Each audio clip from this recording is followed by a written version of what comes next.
Assalamualaikum warahmatullahi wabarakatuh. Teman-teman Adesti, di kesempatan video kali ini setelah libur dan jeda panjang, akhirnya kami kembali bikin video untuk YouTube channelnya Adesti. Di video kali ini saya mau cerita tentang pengalaman saya pernah tinggal di Leiden, Belanda selama 4 tahun.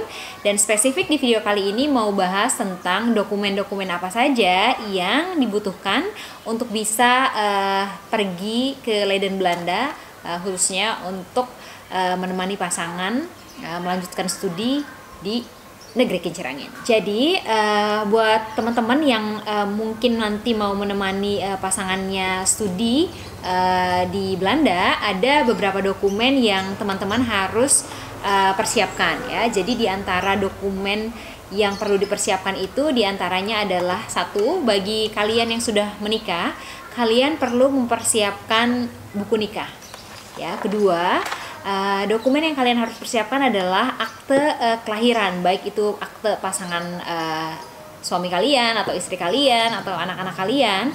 Dan selanjutnya yang perlu dipersiapkan lagi adalah bagi yang udah punya anak, jangan lupa buku kartu ibu dan anak ya, atau buku KIA yang warna pink itu, atau juga bisa sertifikat vaksinasi khususnya untuk anak-anak. Proses yang saya tempuh pada saat itu adalah satu, saya melegalisasi surat akte pernikahan. Jadi kalian harus bawa buku nikah yang untuk kemudian dilegalisasi di Kementerian Agama Pusat di Jakarta. Berapa sih biayanya? Biayanya itu gratis, jadi kalian jangan khawatir. Yang kalian harus lakukan adalah pertama, kalian datang dulu nih ke KUA tempat kalian dulu tercatat ya kan sebagai pasangan suami istri, minta legalisir lokal di sana, lalu kemudian kalian bawa surat kartu menikah kalian atau buku pernikahan kalian ke Kementerian Agama Republik Indonesia Pusat untuk dilegalisasi. Oke, itu untuk buku menikah. Selanjutnya, apa itu aja? Oh tidak. Setelah itu, buku nikah kalian juga harus dilegalisasi ke Kementerian Hukum dan HAM plus Kementerian Luar Negeri. Jadi kenapa sih perlu semua itu? Karena memang itu yang dipersyaratkan. Jadi kalian ikutin aja. Untuk dokumentasi seperti misalnya akte lahir itu juga sama. Jadi kalian harus membawanya ke Kementerian Hukum dan HAM pusat dan juga ke Kementerian Luar Negeri untuk juga dilegalisasi. Nah, biaya untuk Kementerian Hukum dan HAM itu per dokumennya saat itu seingat saya di tahun 2016 itu sekitar 25.000 per dokumen. Jadi dikalikan dengan banyaknya anggota keluarga kalian yang mau ikut nanti ke Belanda. Selanjutnya setelah selesai di Kementerian Hukum dan HAM, dokumen harus dibawa ke Kementerian Luar Negeri. Nah, di Kementerian Hukum dan HAM sendiri itu waktunya sekitar 3 hari kerja. Jadi kalian nggak bisa nungguin. Kalian harus datang pagi-pagi dan kalian harus tinggalkan dokumen kalian di Kementerian Hukum dan HAM.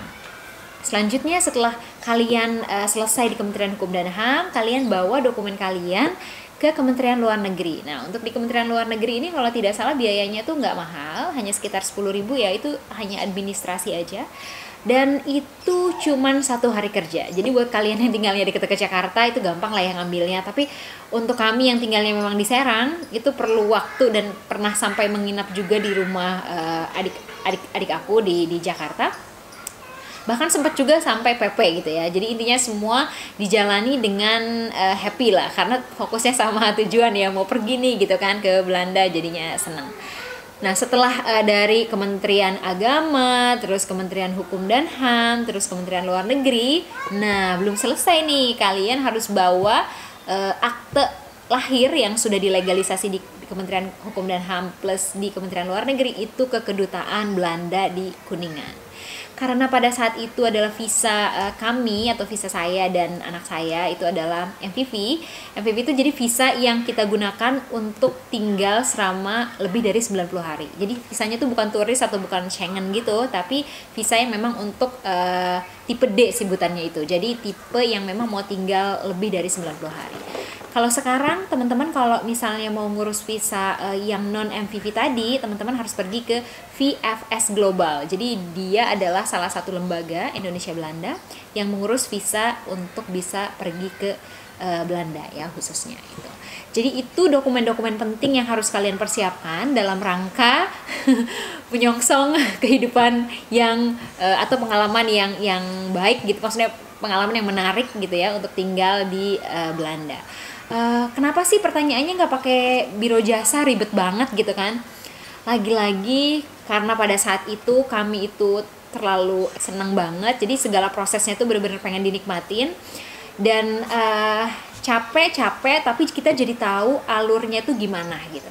Mungkin kalau kalian memang sibuk, misalnya kalian punya kelebihan biaya gitu ya, kalian bisa pakai biro. Jadi itu semua keputusan diserahkan ke teman-teman semua, mau ngurus sendiri atau misalnya mau pakai biro. Nah, selain itu buat teman-teman yang sudah punya anak ya, yang saya sebutkan di awal, jangan lupa buku-buku seperti buku-buku kesehatan ibu dan anak yang warnanya pink itu dibawa. Karena di Belanda sendiri ada peraturan yang meminta kita nanti untuk menyerahkan semacam sertifikat atau keterangan vaksin untuk putra-putri kita, untuk anak-anak kita. Jadi vaksin di Belanda itu ada 12 vaksin dasar. Kalau di Indonesia kan kalau saya ingat itu 9 sampai 10 vaksin dasar. Jadi pada saat itu ketika tiba di Belanda, anak saya dikasih tambahan 3 vaksinasi dasar. Itu aja untuk video kali ini, pembahasannya tentang dokumen apa aja yang harus teman-teman persiapkan. Dan semoga kalian lancar dan dimudahkan segala sesuatunya dan siap untuk menghadapi atau menerima pengalaman baru di negeri kincir angin. Sampai jumpa untuk video selanjutnya. Nanti aku mau bahas tentang gimana proses keberangkatan Indonesia Belanda Soekarno-Hatta Schiphol dengan 2 anak plus 4 koper. Saya akan ceritakan di part berikutnya. Sampai jumpa. Dadah.